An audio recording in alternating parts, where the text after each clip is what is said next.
ফরাসি ফ্রান্স ইসলাম ও মানবতার প্রাচীন দুশ্মন। আয়তনের দিক দিয়ে ইউরোপের তৃতীয় বৃহত্তম রাষ্ট্র ফ্রান্স। আধুনিক বিশ্বে ফ্রান্সকে মনে করা হয় সভ্যতা ও সংস্কৃতির অন্যতম প্রাণকেন্দ্র।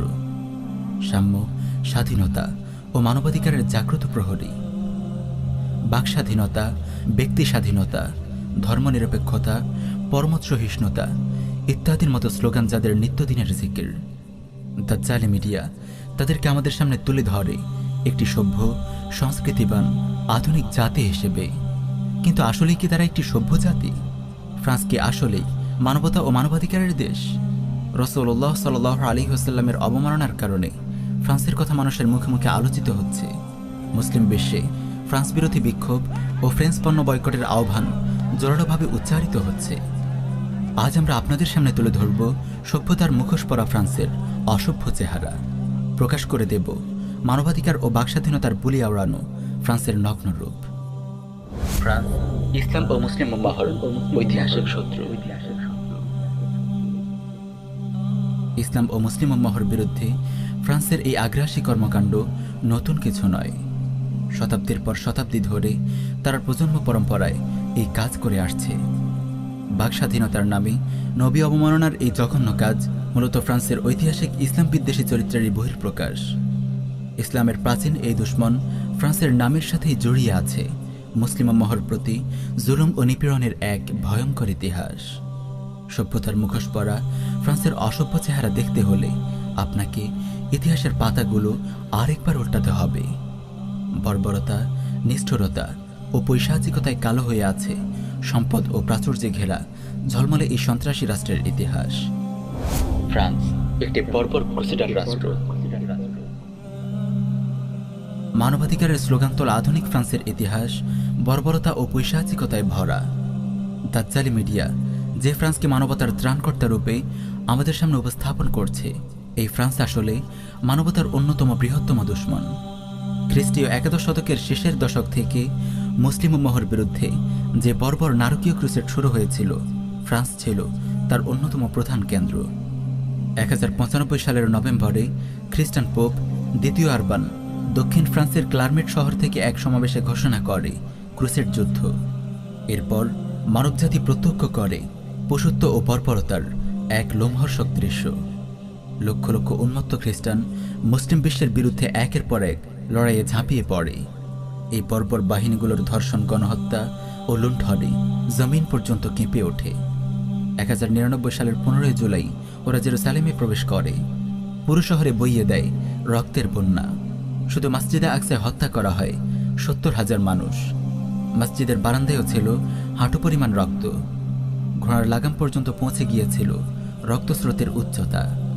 পরে উম্মাহর সিপাহ সালার, সুলতান ইমামউদ্দিন জঙ্গি ও সুলতান সালাহুদ্দিন আইয়ুবী রাহিমাহুমুল্লাহর মোবারক জিহাদের মাধ্যমে মুসলিম উম্মা আবারও ঘুরে দাঁড়ায়।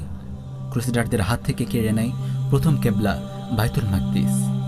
এই বর্বর ক্রুসেডের অন্যতম আয়োজক ছিল ফ্রান্স, যারা আজ আমাদেরকে সভ্যতা ও মানবাধিকারের সবক শেখাচ্ছে। মানবতার সবচেয়ে বড় দুশ্মন যখন মানবতার রক্ষাকারীর ভূমিকায় অবতীর্ণ হয়, তখন পৃথিবীতে এভাবে বিপর্যয় নেমে না এসে উপায় কি? ফরাসি ঔপনিবেশিক সাম্রাজ্য, জুলুম ও বর্বরতার এক লোমহর্ষক ইতিহাস। ফ্রান্সের উন্নতি ও অগ্রগতি দেখে আমরা আশ্চর্য হই, কিন্তু আমরা কি জানি এই উন্নতি ও অগ্রগতির পেছনে রহস্য কি? এই রহস্য যদি আমরা জানতাম, ফ্রান্সের এই উন্নতি দেখে আশ্চর্য হওয়ার পরিবর্তে আমরা ঘৃণায় তাদের মুখে থুতু ছিঁড়াতাম। মানুষের হাড়, মাংস ও অস্থিমজ্জা চষেই এত উন্নত হয়েছে ফ্রান্স। তাদের এই উন্নতির নেপথ্য কারণ ফরাসি ঔপনিবেশিক সাম্রাজ্য। গণতন্ত্র ও ব্যক্তি স্বাধীনতার বুলি আওড়াতে আওড়াতে আজ ফ্রান্স মুখে ফেনা তুলেছে।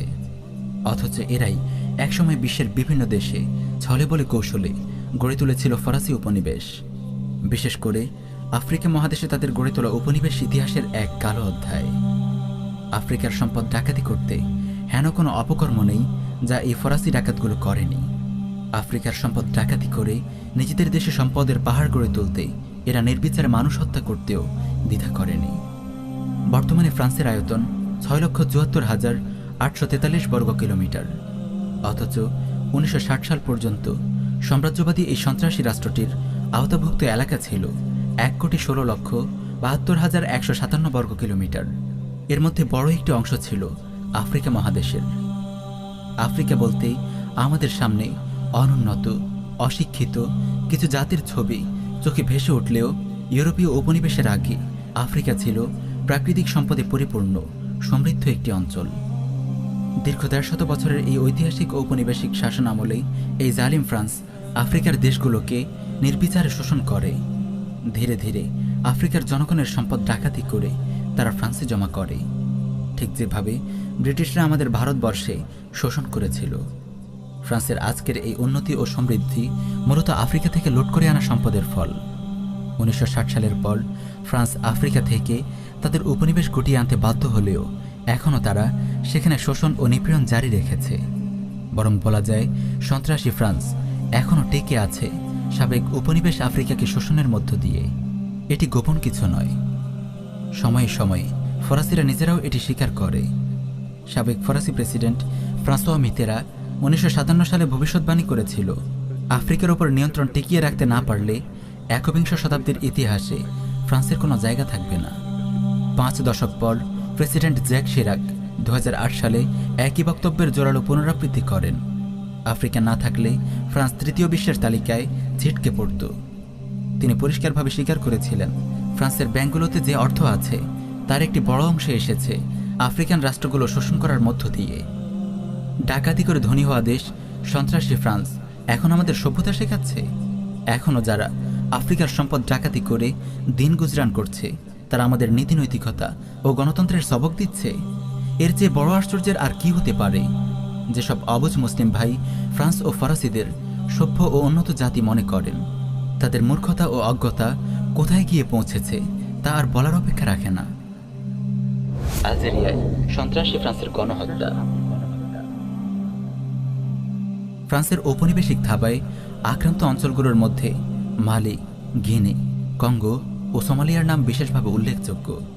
তবে আফ্রিকার দ্বিতীয় বৃহত্তম দেশ আলজেরিয়ায় ফরাসিদের উপনিবেশ ছিল দীর্ঘ ১৫০ বছর ধরে। ১৮৩০ সালে আলজেরিয়া দখলের মধ্য দিয়ে আফ্রিকায় প্রবেশ করে ফ্রান্স। তারা দেশটি শাসন করে ১৯৬২ সাল পর্যন্ত। সেখানে মানব ইতিহাসের বর্বরতম গণহত্যা চালায় ফ্রান্স।